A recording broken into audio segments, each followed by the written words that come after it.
A lógica dessa sequência é a seguinte: uma vez que você tem estabelecida a fonte, a base da teologia, que é a Escritura, vem a pergunta: como é que nós vamos agora interpretá-la? Porque a Bíblia é um texto. E como texto, ele está sujeito à interpretação. Todo texto, quando lido, ele pressupõe um processo de interpretação, consciente ou não. Quando você está lendo o jornal de hoje, a revista Veja, está lendo lá os e-mails ou vendo algum artigo, alguma matéria na internet, há um processo de interpretação acontecendo, ainda que você não esteja consciente disso. Então, tem ainda o fato de que, partindo na mesma Bíblia, pessoas que igualmente acreditam que ela é autoritativa, inspirada e infalível, chegam a conclusões diferentes. Então, essa questão da interpretação ela é fundamental para que a igreja tenha uma teologia saudável. Para que nós tenhamos consciência de que nossa teologia é bíblica, nós precisamos estar certos de que nós estamos interpretando a Bíblia da maneira correta. Assim, o alvo da minha palestra agora é mostrar a importância da teologia, a importância da interpretação correta para que se tenha uma teologia que seja realmente bíblica. E eu vou fazer isso defendendo um método chamado gramático histórico de interpretação, contrapondo a outros métodos, especialmente ao método histórico crítico. É isso que eu pretendo fazer aqui. Esse nome gramático histórico é o nome que foi dado ao método de interpretação da Reforma Protestante. Para mim, ele é mais antigo do que a Reforma. Você vai encontrá-lo na Escola de Interpretação de Antioquia, já no século III. Os princípios estão lá. Mas ele ganha corpo, esse sistema, ele ganha notoriedade, corpo e se firma na igreja a partir da Reforma Protestante. Só que esse nome gramático histórico, ele não aparece na Reforma, mas cerca de 150, 200 anos depois, no chamado período do escolasticismo protestante ou da pós-reforma. Então é lá que surge o nome desse método. Mas ele remonta ao período dos pais apostólicos. E eu quero defender aqui que ele continua sendo o método por excelência do cristianismo histórico. Porque está ligado a esse conceito de uma Bíblia inerrante. Nem todo método de interpretação cabe numa Bíblia inerrante. Eu vou querer mostrar isso. Se você parte do pressuposto de que ela é a palavra de Deus, verdadeira em tudo que afirma, você vai ver que isso acaba conduzindo a um determinado método de interpretação. Uma das evidências que eu dou para vocês é que na própria Confissão de Fé de Westminster, que é considerada, ou que foi a última grande confissão a ser escrita, e, portanto, ela bebeu da sabedoria de todas as outras, né, por isso é a mais perfeita, né? Então, vocês vão ver que já no capítulo 1, quando ela fala de escritura, ela já amarra um sistema de interpretação. Ela já diz como é que essa escritura tem que ser interpretada. Isso é esclarecedor, não é? Eles perceberam que se você aceita a Bíblia como palavra de Deus, a fonte da verdade, então significa que para lê-la você vai ter que seguir determinados pressupostos, você vai adotar determinadas posturas com relação a esse texto para você chegar ao seu conhecimento. Aqui eu quero lembrar para vocês 2 de Pedro 3, de 15 a 16. Deixa eu ver se eu consigo aqui localizar esse trecho. 2 de Pedro, disse que era quanto? 15 a 16. Tende por salvação a longanimidade de nosso Senhor, como igualmente nosso irmão Paulo vos escreveu, segundo a sabedoria que lhe foi dada. Ao falar acerca desses assuntos, como de fato costuma fazer em todas as suas epístolas, nas quais há certas coisas difíceis de entender, que os ignorantes e instáveis deturpam, como também deturpam as demais escrituras para a própria destruição deles. Desses 2 versículos aqui, nós tiramos algumas inferências. A primeira é que os escritos apostólicos, desde cedo, eles passaram a circular nas igrejas como fonte última de autoridade, substituindo a presença apostólica. Vocês notaram, aqui já é o segundo ponto, que Pedro considera as cartas de Paulo como escritura e, portanto, inspiradas e autoritativas. Veja o verso 16, olha. Paulo costuma falar acerca desses assuntos em todas as suas epístolas, nas quais há coisas difíceis de entender, que os ignorantes e instáveis deturpam, como também deturpam as demais escrituras. Quer dizer, Pedro já considerava os escritos de Paulo como escritura em pé de igualdade com aquelas do Antigo Testamento. Tá? Então, se a gente aceita a autoria tradicional da de Pedro, aí por volta da década de 70, talvez, não muito mais do que isso, né? Meados da década de 60, final da década de 60, 70, então, cedo você vai ver que os escritos paulinos estavam circulando pelas igrejas e já sendo aceitos com status de escritura, mesmo pé de igualdade do Antigo Testamento. Segundo ponto aqui é que é possível reconhecer claramente os conceitos que um autor quis transmitir em seus escritos. Porque quando Pedro, voltando ao texto aqui, ele diz que o amado irmão Paulo escreveu sobre salvação e a longanimidade de nosso Senhor, significa que Pedro leu Paulo e entendeu o que é que Paulo quis dizer. Então a compreensão desses textos é possível. Por outro lado, às vezes há nesses escritos trechos difíceis de entender, como o próprio Pedro vai dizer, não é? Que há passagens complicadas ali. Entretanto, mesmo esses textos difíceis de entender, eles não permitem interpretações aleatórias. Algumas delas são claramente deturpações do sentido original pretendido pelo autor. Senão Pedro não teria dito que esse pessoal deturpa, ou seja, há um limite até onde você pode ir na interpretação. Há uma certa elasticidade, pelo fato de que há passagens difíceis. Mas isso não quer dizer que qualquer interpretação serve, porque Pedro está dizendo que há aquelas interpretações que são deturpações do sentido original e que isso é uma coisa séria, porque acarreta o quê? A destruição dos que interpretam dessa maneira. Tá? Então eu gosto dessa passagem porque você encontra aqui praticamente quase que todos os princípios, né, ou pelo menos uma boa base para a gente já lançar a ideia de que a interpretação ela é necessária porque há passagens difíceis, mas isso não quer dizer que toda interpretação é válida, porque algumas são deturpações.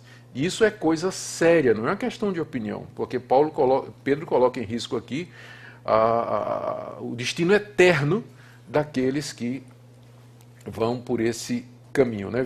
Só o verso 17 ainda, ele diz, aqui, olha, ele chama esse pessoal e diz, vós, pois, amados, prevenidos como estáis de antemão, acautelai-vos, não suceda que, arrastados pelo erro desses insubordinados, descaiais da vossa própria firmeza. Ele chama esse pessoal de insubordinado, ou seja, diz que essa interpretação é resultado de uma atitude de rebelião contra a autoridade de Deus. Contra a autoridade de Deus. Então, há uma inimizade no coração contra Deus e, como resultado, a pessoa vai se aproximar da Escritura não submissa à Escritura. E aí vai usar a Escritura para o propósito que ele deseja. Né? Então, Pedro está dizendo que algumas interpretações elas não são resultado apenas de uma questão de compreensão intelectual, mas são fruto de um coração insubordinado, de gente que não se sujeita à autoridade da palavra de Deus. Paulo diz isso, né? Mais adiante, gente que tem coceiro no ouvido, né? Fala de mulherzinhas que aprendem, nunca pode chegar ao conhecimento da verdade, que vive de casa em casa, falando mal dos outros, e enfim, por aí vai. Mas hoje em dia a gente sabe que o número de homens que estão na internet fazendo isso, né, dizendo o que não deve, batendo papo e tudo mais, é bem maior do que de mulheres. Então, bom, vamos falar aqui da Reforma Protestante. A interpretação como marca dos reformados. A gente sabe que os reformadores, desde cedo, eles tiveram diferenças. Uma dessas diferenças mais conhecidas é a questão da ceia. Todo mundo sabe que não houve consenso entre luteranos, calvinistas e zwinglianos. Mas uma coisa esse pessoal tinha em comum, era a hermenêutica. A hermenêutica é a arte da interpretação. Qual era a interpretação deles? Nós usamos o nome método gramático histórico para identificar, mais do que qualquer outro, o evangelicalismo bíblico ao qual todos os que desejamos pertencer e do qual nos declaramos herdeiros em nossas diferentes tradições ou seja, o evangelicalismo bíblico ao qual a gente deseja pertencer, né, e do qual a gente se declara herdeiro, ele se caracteriza por esse método de interpretação. Eu já mencionei aí o ponto 3, que é a Confissão de Fé de Westminster, que começa com um capítulo sobre as Escrituras, onde claramente delineia o método correto de interpretação, que mais tarde se chamaria gramático histórico. Mas logo depois surgiu outro método. Deixa eu falar um pouco desse método gramático histórico. A característica principal desse método gramático histórico de interpretação é que ele assume que a Bíblia é infalível. Ele parte desse pressuposto. Isso vai fazer toda a diferença na metodologia. Quando você encontra uma contradição, se você assume que a Bíblia é a palavra de Deus e ela não erra, a única opção que você tem é a harmonização. Você não vai colocar um texto contra o outro. Você vai resolver a contradição tentando uma interpretação que harmonize, que possibilite aceitar as duas declarações como sendo verdadeiras. Por exemplo, o que Paulo diz sobre fé e o que Tiago diz sobre obras. Os liberais, que não acreditam na inspiração bíblica e, portanto, na sua inerrância e infalibilidade, eles não terão nenhum problema em dizer que um está certo e o outro está errado. São duas teologias, conflitantes e diferentes. Como nós não podemos dizer isso, porque acreditamos que Deus não pode errar, nós vamos ter que achar uma maneira de interpretar Paulo em Romanos e Tiago no capítulo 2, como dizendo a mesma coisa, só que de um ponto de vista diferente. Que no fim, fé e obra são dois lados de uma mesma moeda, dependendo de que lado você olha. Se você tem uma audiência como Paulo, que era legalista, você vai falar de fé sem obras. Se você tem uma audiência como Tiago, de antinomistas, gente que só ouvia e não queria praticar, você vai falar de fé com obras e obras que são necessárias para a justificação. Então, a gente tenta harmonizar.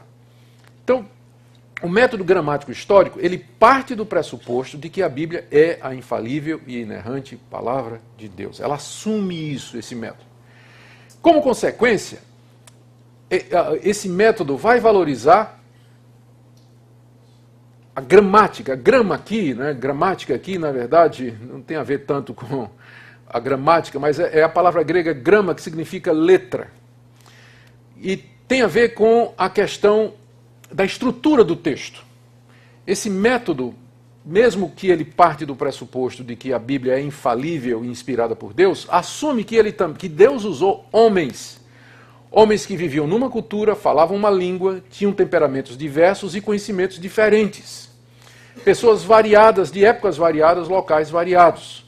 Então, para que você entenda o que Deus está nos falando por estes homens, você tem que entender o estilo, o gênero literário. Você tem que conhecer o texto, como é que você analisa aquele texto. E é chamado gramático histórico porque admite isso, que Deus se revelou em determinados momentos da história. Ou seja, há uma certa progressão nessa revelação. E que é importante você conhecer a cultura, o ambiente vivencial, os tempos e épocas em que esse livro foi produzido, para que você tenha uma visão correta do seu ensino. E aqui, então, você tem essa combinação. O método gramático histórico admite, primeiro, que a Bíblia é um livro divino e que, portanto, ele deve ser lido como nenhum outro, porque ele é o único nessa categoria. Mas admite também que é um livro humano, porque Deus usou pessoas, e nesse sentido ela deve ser lida como se lê qualquer outro livro. A Bíblia está sujeita a análise gramatical, interpretação, tradução, sintaxe. Estes são os dois grandes pressupostos do método gramático histórico, que deu origem à pregação reformada, teologia reformada, confissão de fé, de várias confissões, né, o trabalho dos puritanos, dos grandes pregadores, todos eles seguiam esse método de interpretação, partiam dessas premissas. Mas logo depois surgiu um outro método.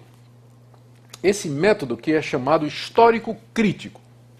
Em resumo, o pessoal disse o seguinte, que defendeu esse método. Ele disse, está errado isso aí.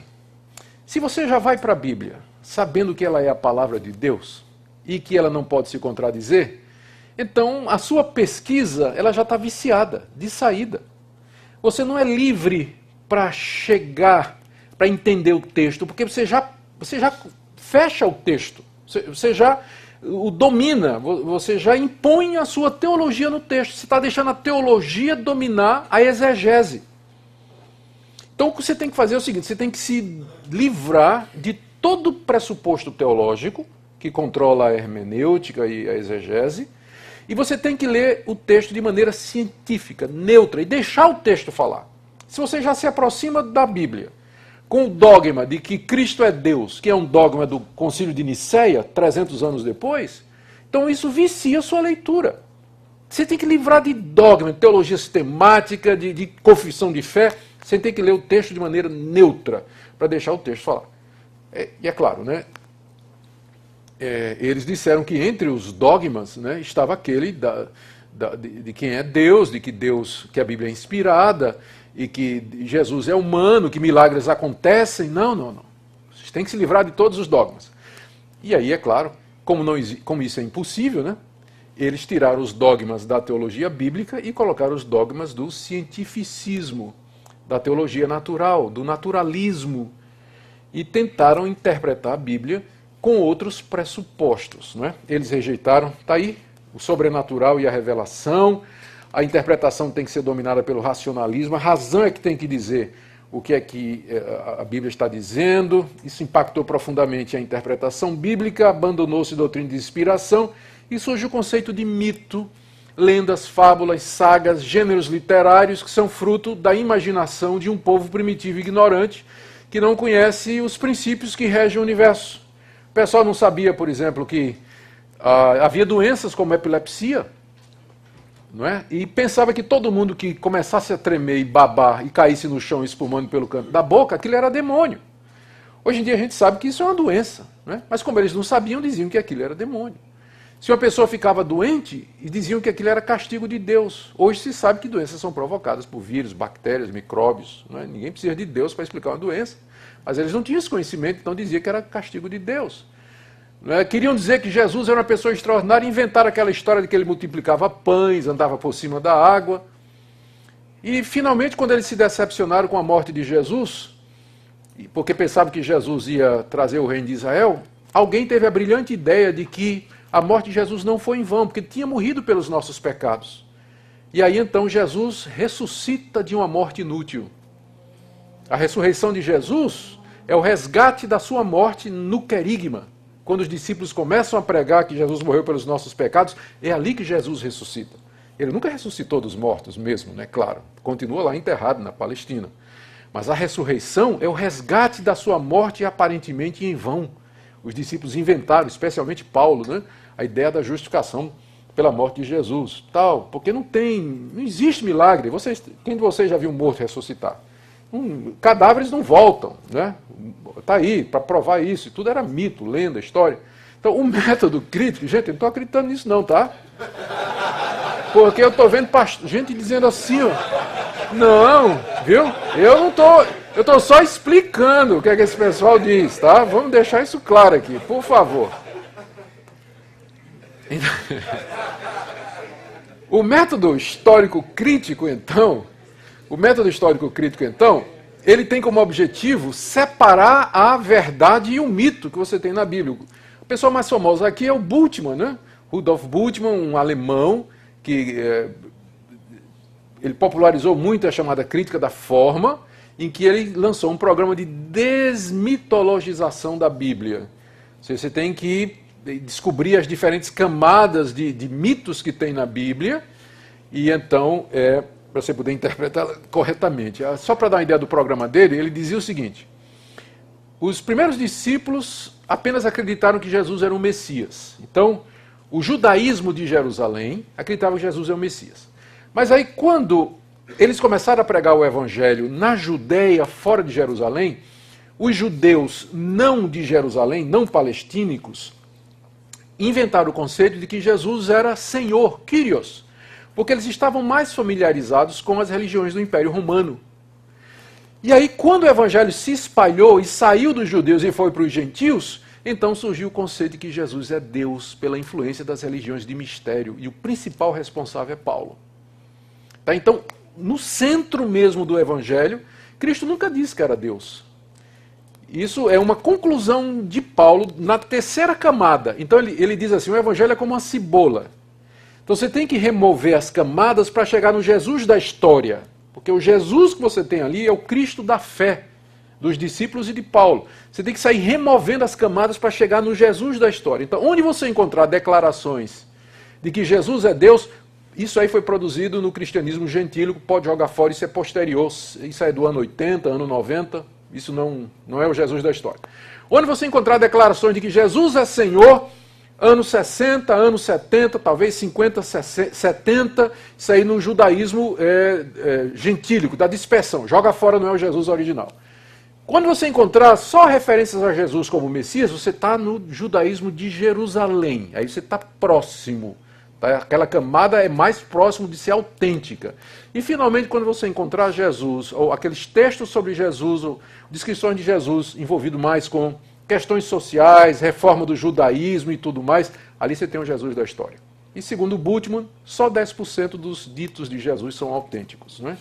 O resto é essas camadas que foram feitas e interpretadas pelos liberais. Então, esse é um método histórico crítico. O resultado é um fracasso completo, porque depois de descascar a cebola e destruir completamente o cânon bíblico, né, o que esses homens botaram no lugar?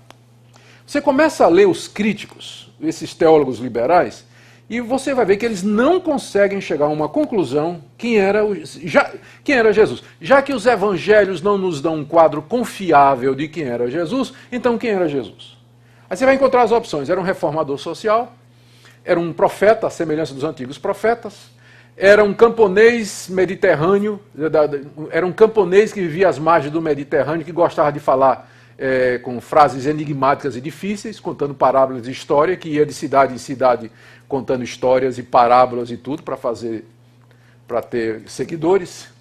Era um curandeiro, na época tinha muitos curandeiros, então ele ia de vila em vila, às margens do Mediterrâneo, curando as pessoas e tudo, depois criaram lendas e histórias sobre ele, que era filho de Deus. Então você vai ver que não há, inclusive, acordo entre os liberais. Eles são bons para destruir, mas não conseguem colocar nada que seja verossímil no lugar. Porque como é que a gente vai entender que um camponês às margens do Mediterrâneo, que falava por parábolas, o que ele fez para irritar tanto as autoridades judaicas que mataram ele numa cruz e que seus seguidores estavam dispostos a morrer por ele?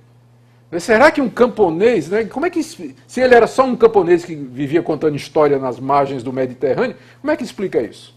Então eles não conseguem responder determinadas coisas. A ideia da escatologia, o surgimento da escatologia, a ideia da vinda do reino em duas etapas, de onde vem isso se Jesus era apenas um contador de histórias, um curandeiro, um profeta, um reformador social? De onde surgiram essas ideias? Então eles mesmos não têm acordo sobre isso. E então o método histórico crítico, já em 1975, um liberal escreveu um livro que se tornou clássico, Gerhard Meyer, um alemão de Tübingen, O Fim do Método Histórico Crítico. Ele disse, esse método, ele não respeitou a Bíblia. Ele diz isso, né? Porque qualquer método de interpretação ele tem que se adequar ao objeto de estudo. E esse objeto de estudo diz que é a palavra de Deus. Então, ele detona o método histórico crítico. Ele se converteu, né, dessa situação. Amém, né? Método gramático histórico. Muito bem. Esse é um método, então, que obriga você a estudar, obriga você a ler, pesquisar, e ele exige mais tempo dos pastores, não somente para orar, porque parte do pressuposto de que a Bíblia é um livro divino, né, e se é a palavra de Deus, você tem que falar com o autor. Você tem que pedir a Deus iluminação. E você tem que estudar, porque é um livro humano, tem que pesquisar. Significa renúncia do caminho fácil, porque nos obriga a encarar o que a Bíblia está realmente dizendo e confrontar a nossa tradição, e força as igrejas a investir na preparação de pastores que sejam competentes para interpretar a Escritura. Se para ter uma boa teologia você precisa ter um método bom de interpretação, significa que as igrejas têm que investir nos intérpretes. Mandar os pastores estudar a Bíblia, entender a Bíblia, comprar boa literatura, bons comentários, se possível aprender as línguas originais, estudar teologia, estudar com autores e com mestres. Mas há um investimento, Porque o pessoal que não tem esse apreço pela Bíblia e não tem essa compreensão, abre a Bíblia em qualquer lugar e prega qualquer coisa. Então nunca vai ter uma teologia saudável na igreja. Se você tem essa visão da Bíblia e que é preciso labutar e trabalhar para interpretá-la, isso então vai obrigar, inclusive, aí, a uma revisão do papel do Espírito Santo na interpretação. Deixa eu fazer aqui um teste com vocês. Imagine que eu coloque aqui nessa sala 10 ateus que sabem grego, hebraico, aramaico, conhecem história, teologia, religiões comparadas. E naquela sala eu boto 10 crentes que só sabem ler português, mas são homens de oração, de jejum, piedosos, homens de Deus, homens e mulheres de Deus. E eu dou para eles o texto de 1 Coríntios 15. O que farão os que se batizam pelos mortos? E peço que eles deem a interpretação. Qual dos dois grupos você acha que vai dar a melhor interpretação do texto? Os crentes que não só sabem ler português, nunca estudaram nada, só tem Bíblia, nunca leram mais nada, ou os ateus que têm todo esse conhecimento? Quem vai dar a melhor interpretação? Minha opinião, os ateus. Porque boa parte de interpretação bíblica é leitura de texto, é regra, é análise, gramática, língua, sintaxe, comparação, conhecer o contexto. O Espírito Santo não vai ajudar preguiçoso. Pode ter certeza. Aquela promessa que diz, o Espírito Santo vai ajudar vocês a falar. Lembra quando Jesus disse, quando vocês forem presos e levados diante de governadores, não se preocupe com o que você vai falar. Porque naquela hora o Espírito Santo vai ensinar. Tem gente que pega aquela passagem para justificar a não preparação, né, dos seus sermões, dos seus estudos, da sua teologia. Não creio que aquela passagem se aplique ali. Tá? De fato, esse método requer empenho na interpretação da Escritura. Deixe-me terminar? Não, ainda tem mais tempo, tem uns 10 minutos, né? Ótimo. Então, vou terminar com algumas razões para essa afirmação. Por que é que o método histórico, gramático histórico, ele é um método por excelência de interpretação? Primeiro, mais do que qualquer outro sistema hermenêutico, ele honra as Escrituras. Uma das principais características dos evangélicos e do cristianismo histórico é o alto apreço pelas Escrituras, seus atributos, como inspiração, autoridade, infalibilidade, coerência e suficiência. Ser reformado é ter essa atitude para com as Escrituras. O método gramático histórico parte dessa autoestimativa e apreço pelas Escrituras. Ser reformado hoje no Brasil, portanto, é ter a mesma atitude que o cristianismo histórico tem para com as Escrituras. Palavra de Deus, inspirada, autoritativa, verdadeira em tudo que afirma, juiz supremo em todas as controvérsias. Eu estou dizendo que esse método de interpretação, mais do que qualquer outro, ele honra as Escrituras e, portanto, ele está próximo, mais próximo da nossa tradição. Certo? A tradição reformada. Segundo, esse método, ele mantém em equilíbrio a tensão entre oração e labuta no estudo da Bíblia. Os reformados, seguindo o cristianismo histórico, sempre procuraram manter em equilíbrio o espírito e a erudição no labor teológico. O método gramático histórico adota o binômio orare et labutare. Esse é o dístico de Calvino. Calvino tinha um dístico, onde estava escrito orare et labutare. Ou seja, orar porque a Bíblia é divina e labutar porque ela é humana. Labutar significa ler comentário, ler bom livro, pesquisar, aprender língua original se der, e para fazer bons cursos, sempre estar se atualizando, lendo para compreender esse livro. Então, orar porque a Bíblia é divina e labutar porque ela é humana, pois é um texto e, como tal, nós precisamos lê-lo da maneira correta. A interpretação alegórica, neomística, descuida do labutare. Tem um sistema de interpretação muito popular nos nossos dias que é o alegorista. O método alegórico, ele não está preocupado com o que o texto está dizendo. Ele simplesmente procura comparações ou similaridades entre o evento bíblico e uma determinada situação. Então, a pessoa que é um pregador alegórico, ele não está preocupado em estudar a Bíblia com profundidade, porque qualquer texto serve para ele pregar um sermão. Qualquer texto serve.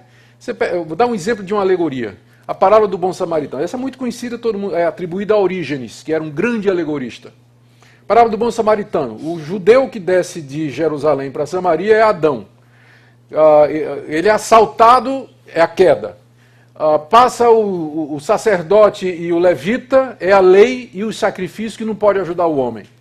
Passa o bom samaritano, que é Jesus, põe vinho nas feridas dele, que é o sangue pelos nossos pecados, levanta ele, que é o novo nascimento, põe em cima do jumento, que é o evangelista.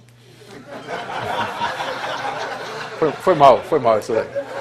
Leva o homem até a estalagem, que é a igreja, e lá chega para o estalageiro, que é o pastor, dá 2 moedas para ele, que é o batismo em Santa Ceia, e diz, cuida dele até que eu volte, que é a segunda vinda. É uma interpretação totalmente alegórica do texto, porque não é isso que a parábola do bom samaritano está querendo dizer. Isso é uma alegoria. Não é? Então, a alegoria é fácil. Se você for criativo, você não precisa estudar a Bíblia. Né? Basta ser criativo. Você cria sermões, cria ideias, práticas, baseadas numa interpretação alegórica da Bíblia. Isso é uma teologia saudável? Não. Porque sua tarefa como teólogo, como pastor e mestre, é responder essa pergunta. O que é que a Bíblia está dizendo? Qual o sentido do texto? Para em cima dele você construir sua praxis, o seu método de ação. A interpretação alegórica descuida do Labutari e o método histórico crítico tende a esquecer o horário.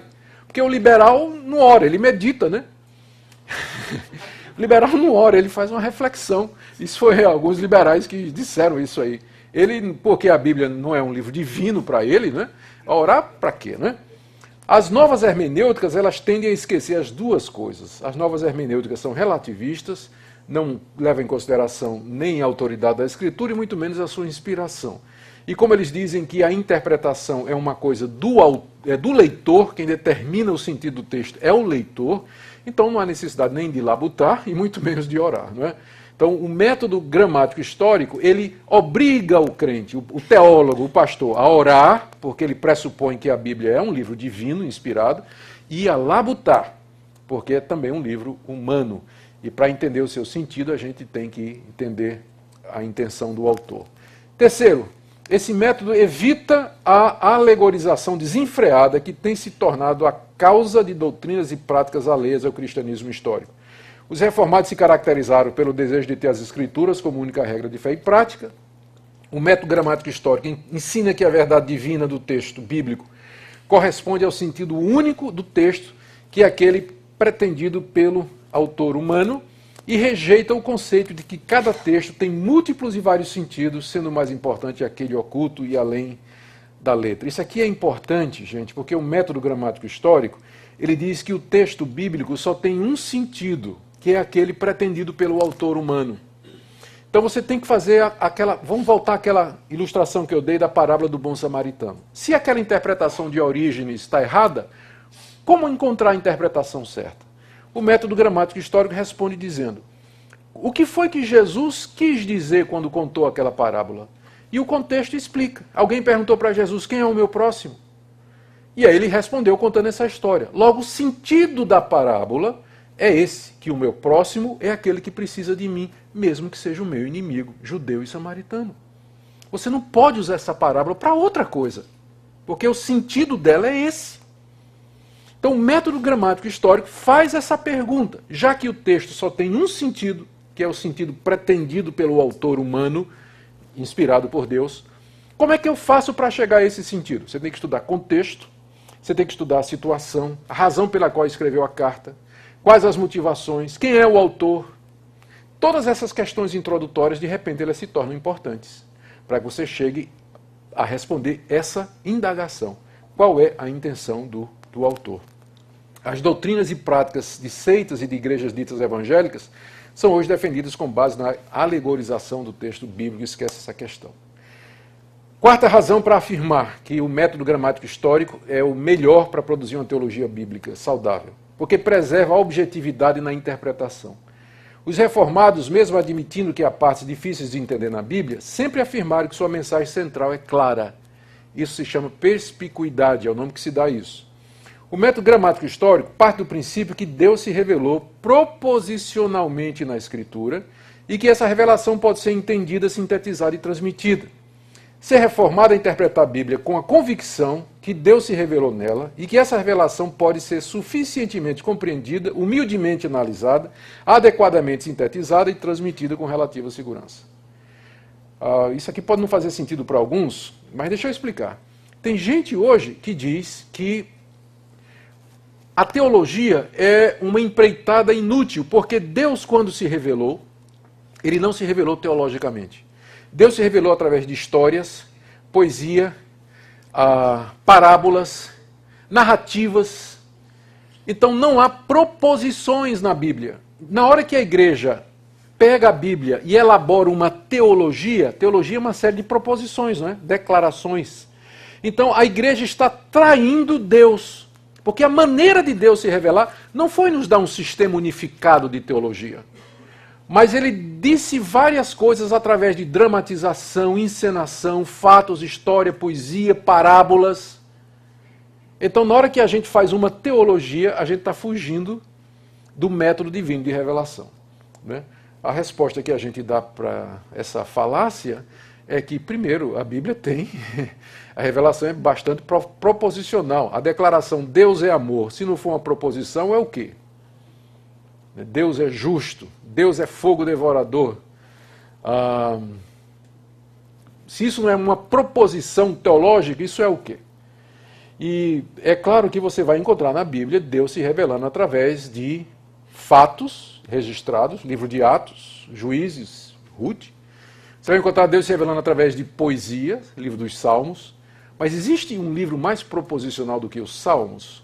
Quanta coisa sobre quem é Deus, o que Deus fez na história, o que Ele vai fazer, o que é que Ele quer, o que é que Ele não quer, e como nós reagimos a Ele. Tudo aquilo é proposição, aquilo é declaração teológica. Então, o método teológico ele não é contrário ao gênero literário da Bíblia. Isso é uma coisa que eles ficam dizendo para nós. Eles ficam dizendo que toda teologia é influência do pensamento grego. Os gregos é que pensavam em categorias assim. E que nós, a doutrina da trindade, por exemplo, não tem trindade na Bíblia. Nós é que inventamos, influenciado pela filosofia de Aristóteles e por aí vai. Ué, se Aristóteles estava certo, por que não usá-lo?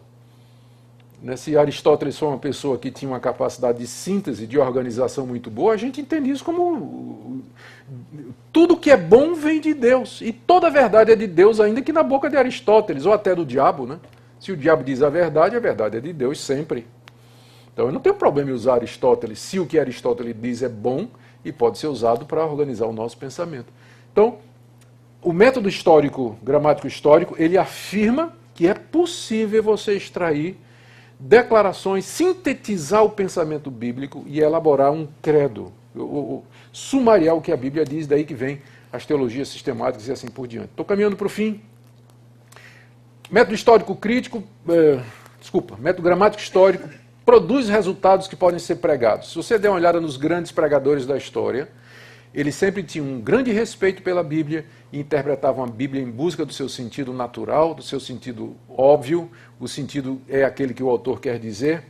Você procura grandes pregadores de conteúdo hoje, que são alegóricos na interpretação, você vai ficar decepcionado, porque os grandes pregadores que marcaram a história sempre foram pessoas que tinham a Bíblia em grande consideração e que procuravam interpretá-la à luz desses princípios. Pregadores alegóricos, os liberais nunca produziram grandes pregadores. Me diga o nome de um grande pregador liberal, através da história da igreja. Você não tem. Não tem. Sempre aqueles que marcaram a história, fizeram a diferença, trouxeram avivamento, reforma, foram homens que honraram a Bíblia e que se aproximaram dela como a palavra de Deus e que a partir dela nós podíamos ter uma teologia saudável. Por último, impede o retorno de uma casta eclesiástica que se arroga como guardiã dos mistérios de Deus. Deixa eu explicar aqui. Se você é um intérprete alegórico da Bíblia, aquele tipo que acha na Bíblia coisa que mais ninguém acha, né? Então, que mensagem você está passando para a sua igreja quando você prega assim, ou quando você constrói uma teologia ou uma prática em cima de interpretações alegóricas? Você está dizendo ao membro da igreja que a Bíblia diz uma coisa, mas o seu verdadeiro sentido só quem sabe é você. Feito aquele pastor que prega o sermão alegórico, na saída um membro cumprimento e disse, pastor, eu já li esse texto 30 vezes, eu nunca vi isso que o senhor está dizendo. Nunca vi porque não está lá, né? Não tá. O pastor ficou... Então, cria a ideia de que o verdadeiro sentido da Bíblia é tão espiritual que só essa casta de pessoas espirituais, intelectuais, podem compreendê-la. Quando, na verdade, a doutrina da reforma é que a mensagem salvadora da Bíblia é aberta a todos. Que qualquer pessoa, no uso dos meios normais, pode ter uma compreensão salvadora da mensagem da Escritura. Então, o método gramático histórico evita a criação disso aí, porque é um método simples, é mais uma atitude para com a Bíblia, vocês estão percebendo, não é? Eu concluo. Um retorno ao uso coerente do método gramático histórico pode ser crucial para uma reforma do protestantismo brasileiro, como foi na igreja do século XVI. A gente fala em reforma, que a igreja hoje está ruim, o que é que estão fazendo com a igreja, né? Como é que vamos resolver essa decadência geral da igreja? Eu creio que boa parte desses problemas vem dessa falta de consistência na interpretação desse livro que todos nós amamos e recebemos como palavra de Deus. Que a gente não presta atenção nas suas características, que exige de nós uma dedicação maior. A ferramenta principal dos reformadores foi uma postura para com a Bíblia e a leitura que rompeu com a quadriga medieval. Quadriga, eu devia ter falado antes. A quadriga medieval dizia que a Bíblia, cada texto da Bíblia tem 4 níveis de sentido. O histórico, o anagógico, o topológico e o espiritual. E o mais importante era o espiritual, que era também o cristológico. Então, cada passagem da Bíblia tinha 4 níveis de sentido. Imagina você ler uma Bíblia assim. Os reformadores disseram, não. A Bíblia só tem um nível de sentido, que é o sentido natural das palavras. O puritano John Owen disse, o sentido do texto é aquele contido nas palavras, e nada mais do que isso, seguindo a tradição da reforma protestante. E é isso que nós acreditamos, não tem um sentido oculto por detrás. A Bíblia é pública, por assim dizer. Deus queria que a gente a entendesse. Deus queria que a gente entendesse. Bom, a crise de identidade que vive a nossa igreja tem como uma das principais causas a falta de consistência e coerência no emprego desse método que sempre acompanhou o cristianismo histórico. Então, termino fazendo a ligação. Teologia que seja bíblica, ela tem que partir, o nome já está dizendo, da Bíblia, mas ela tem que ser considerada como autoridade. E como é que eu a interpreto? No seu sentido natural, simples. Para fazer isso eu tenho que ler, eu tenho que estudar, tenho que me preparar e pedir que Deus me oriente, porque esse livro é um livro que procede da boca do próprio Deus. Então, essa combinação de oração e labuta vai nos guiar na correta interpretação da palavra de Deus. Muito obrigado. Perguntas? Tem uma pergunta da internet. Vamos lá, os nossos internautas. Luciano Rios. Ele pergunta assim, Reverendo Augustus, a partir da ótica da inerrância bíblica, como entendemos a eficácia da mensagem? Ou seja, quando verificamos que há vários modos de ver uma mesma passagem, como resolver isso? O texto ele tem um sentido, mas ele pode ter diferentes aplicações. Salmo 23 quer dizer uma coisa só, que Deus cuida de mim como um pastor cuida de suas ovelhas. É esse o sentido do Salmo, não adianta buscar outro. Todavia, esse Salmo vai ter uma aplicação para mim quando eu estiver doente, vai ter uma aplicação diferente quando eu estiver com um problema financeiro, vai ter uma aplicação diferente quando eu estiver passando por uma outra necessidade. Mas o sentido é o mesmo, só tem um sentido. Deus cuida de mim como um pastor cuida de suas ovelhas. A aplicação, ela varia de acordo com as circunstâncias. Então, é preciso fazer essa distinção entre sentido único e aplicação diversa. O pessoal, na hermenêutica, chama isso também de a diferença entre sentido e significado. Sentido é aquilo que o texto quis dizer. Significado é aquilo que o texto me diz hoje. Tá? Mas o significado ele não pode estar longe do sentido, né? Ele é uma decorrência do sentido. Então, mais alguma pergunta? Doutor, Aristide, da Igreja Batista em Santa Maria, São José de Ubá, Rio de Janeiro. Num certo concílio, foi perguntado ao candidato sobre onde iriam os mortos. E ele respondeu, foi dando as respostas, e depois, no final, para resumir, ele citou a parábola do rico e do Lázaro. E um pastor levantou e falou que deveria estudar mais, porque aquilo ali era uma alegoria feita por Jesus. Qual a resposta que o senhor daria a esse pastor? Eu faria uma análise, assim, na hora. Se eu não tivesse tempo para responder, tivesse num concílio, eu só diria o seguinte: tá, mas é uma alegoria de quê? É uma alegoria de quê? Quando Jesus diz que o homem morreu, foi para o inferno, lá estava sofrendo e tudo mais, aquilo é uma alegoria. Tá, não é aquilo, mas o que é então? Porque geralmente uma alegoria, a palavra alegorizar significa dizer uma coisa em termos de outra. Você está dizendo uma coisa, mas você está significando outra. Só que essa outra, ela tem que ter alguma relação com o que você está dizendo, não é? Então, Jesus estava alegorizando o quê? Era o que eu perguntaria para ele. E o céu é que não era, né? Jesus usaria aquilo para uma alegoria do céu? Jesus estaria usando aquilo para uma alegoria, então, de uma situação de tormento e de sofrimento depois da morte. Pode ser que não seja literal com fogo, né? Tá, tudo bem. Mas que era, no mínimo, semelhante a ser queimado o sofrimento. Para a gente conceder o mínimo, né? No mínimo seria alguma coisa semelhante a ser queimado. Então eu daria de cara isso aí. Se eu tivesse mais tempo para elaborar uma resposta, eu diria, bom, vamos dar uma olhada nas parábolas que Jesus contou, vamos ver todas elas, e ver se elas são alegorias ou são ilustrações de verdades. E a gente vai ver que é esse último caso. Quase todas as parábolas que Jesus contou eram, na verdade, ilustrações que Jesus ou fez na hora, histórias que ele imaginou na hora, ou que ele tirou da vida prática, ou de eventos conhecidos, mas para ilustrar uma verdade espiritual. Então, a resposta seria isso. Vamos pegar o texto à luz do seu contexto, analisar uma parábola à luz das demais parábolas para ver se essa teoria se sustenta, e ela não se sustenta. E tem outra coisa também, é a única em que Jesus diz o nome de alguém.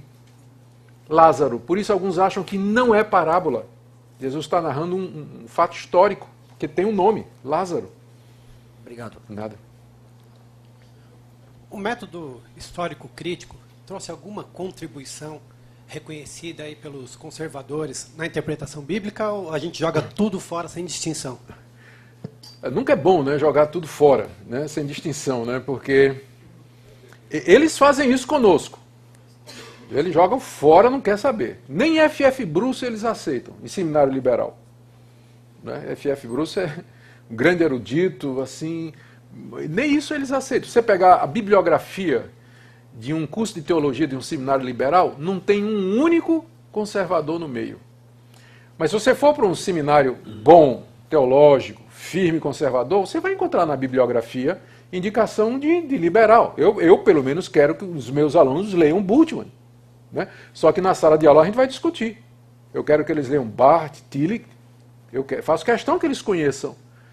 Então, eles são fundamentalistas, porque rejeitam completamente. Eu acho que a gente não pode ter essa atitude. Uma das contribuições do método histórico crítico foi que nos apontou a necessidade de um conhecimento maior e melhor do mundo bíblico, da literatura bíblica e dos gêneros literários. Não é que isso não era reconhecido pelos conservadores. Né? Eles estavam muito ocupados estudando a Bíblia para pregar e para cuidar dos seus rebanhos. E quando vem um ataque como esse, a igreja é sempre reativa, né? Ela só age quando é atacada.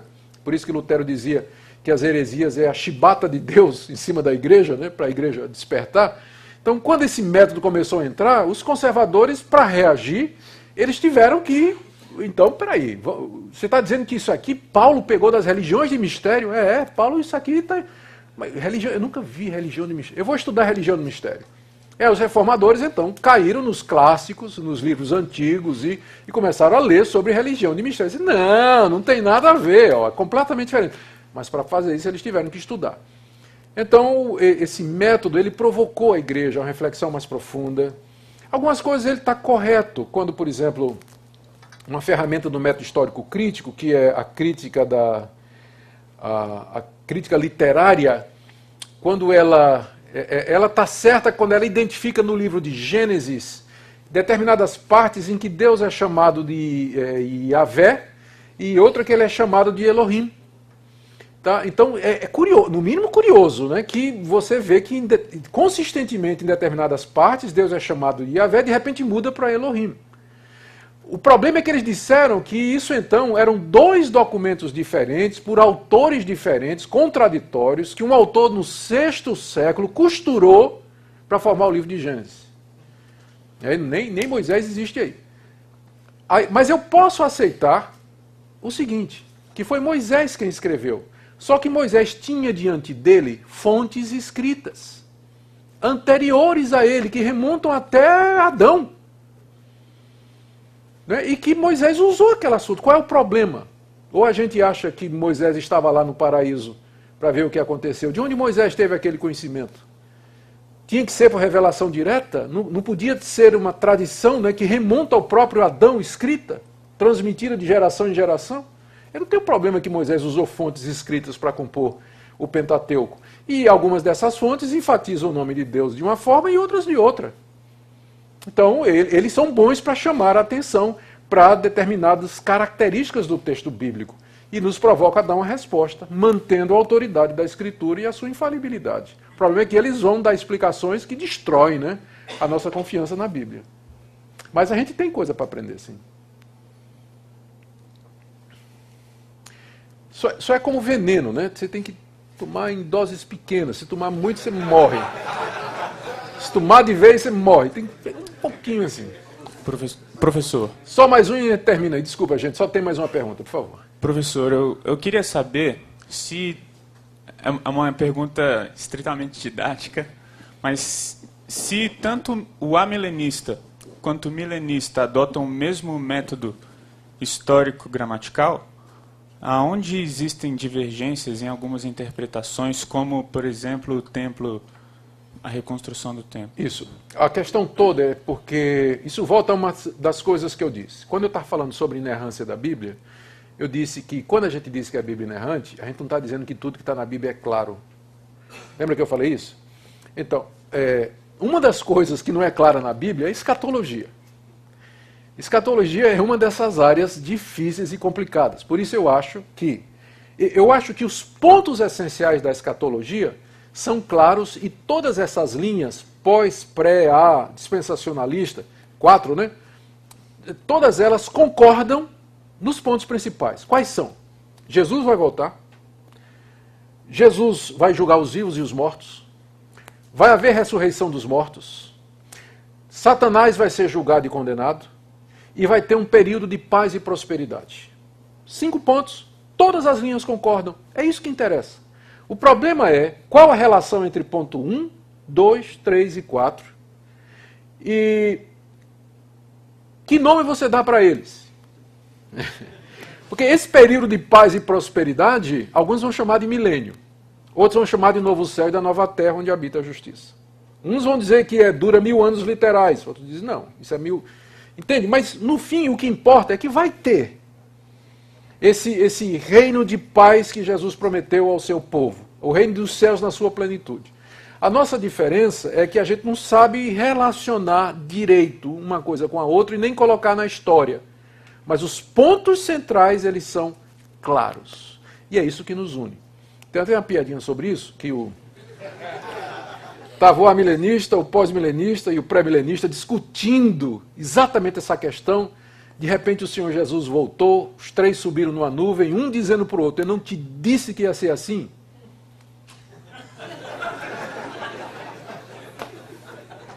Muito obrigado.